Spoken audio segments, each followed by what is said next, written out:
This is Neil Schneider for MTBS-TV at GDC 2014. To my immediate right is Dan Balachant, CEO of Sulon Technologies. Did I get that right? Dan Balachant, it's no worries. Yeah. Okay, perfect.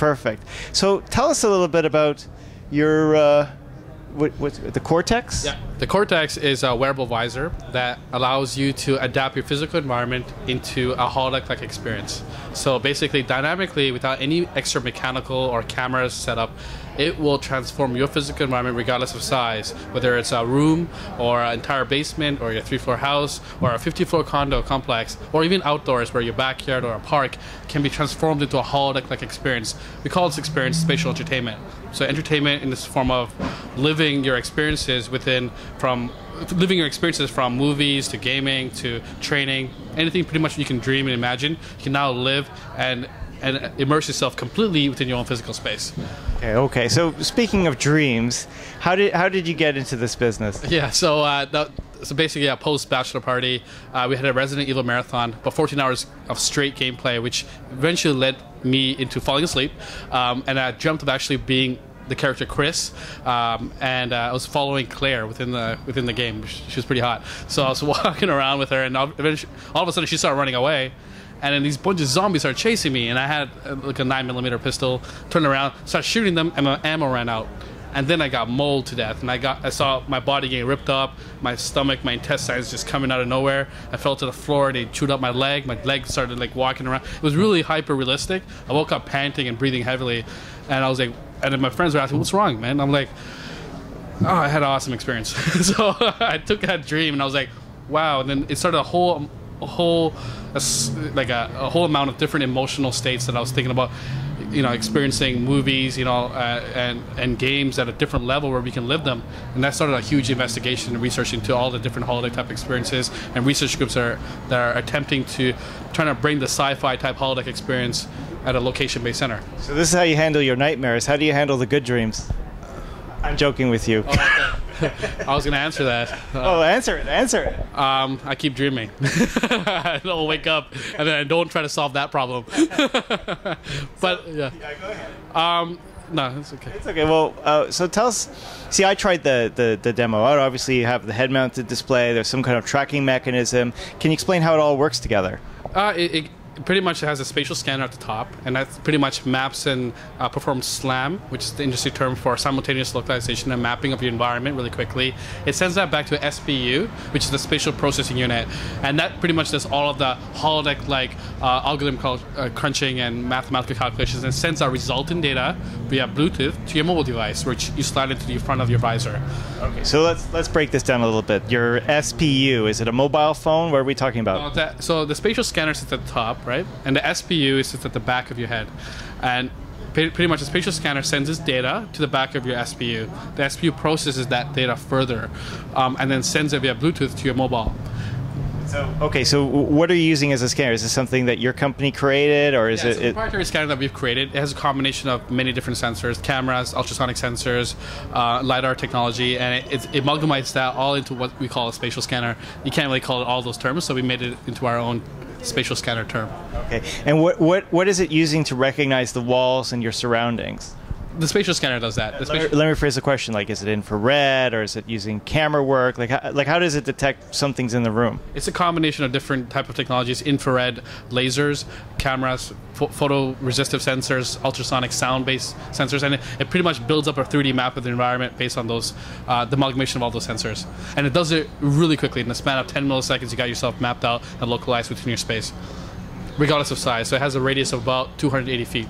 Yeah. Now, do you see this as an augmented reality experience? So what I mean by that is mixing the real world, let's say this table and these lamps, with the digital reality. Because when I was wearing that head mount, of course, there was no see-through lens. I take it there was a camera on the other end. Can you elaborate a little bit more about how that would work? Yeah, the camera is from your mobile device, and basically an AR experience. Experiences can range from AR to VR or cross in between, which is what you experienced. So an AR experience uses the camera from that mobile device. It takes that real-world data, manipulates it, tears up your wall, tears up your floor, or just adds virtual objects to that space, and then reprocesses that and renders it back onto the screen, where your lenses are going to give you that full immersive 3D experiences. Both the camera lenses and your wide-angle field of view lenses on the visual side are balanced, so they're 1-to-1, so you don't get the disparity. And then you can go from right up to the full VR, where you can just immerse yourself in a completely VR environment. Now, how would one of the big challenges with a technology like this would have to be latency? I mean, you got to see the world around you, send it back to the computer. Then from that computer, it has to have its own digital elements, and then pass it onto the screen. Do you have any idea of what kind of latency you'd ultimately like to achieve with this? Right now, the latency that you've just experienced is, in our opinion, it's higher than what we want it to be. And for developers, it's going to be 10 times faster than what you've just experienced. So right now, we have certain limiting factors that associate back to that latency. We know of them. But you can have some really, really low latency, high quality, high fidelity games that you can build with the system, either natively on your mobile device or streamed on a Miracast from your PC. Now, what about the actual optics? Do you have an idea of what resolution you'd like to ultimately achieve? Well, that's the reason why we went the mobile kind of adaptation way, where you can use the latest and greatest mobile phones, which are now 2K. It's already been launched. So now, if you started a 2K mobile device, you got yourself a higher pixel density, greater crisper images that come out. So by riding the wave of current mobile technology, we're able to increase our mobile screen resolution at that rate, as well as the processing capabilities of that native processor.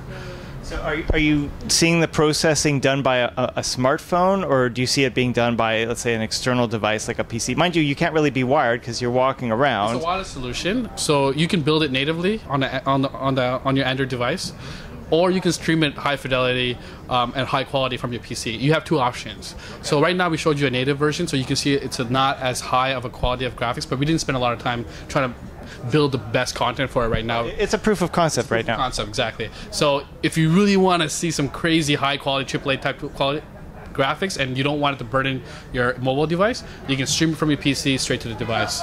Now, where are you at with content? Obviously, was everything I saw built in-house? Do you have some partners who are helping you out on the content front? Pretty much we build off the Unity platform, and a lot of the assets we get off the internet, and we put that together for you guys. But we will be developing first-party games that will be shipping out with the system.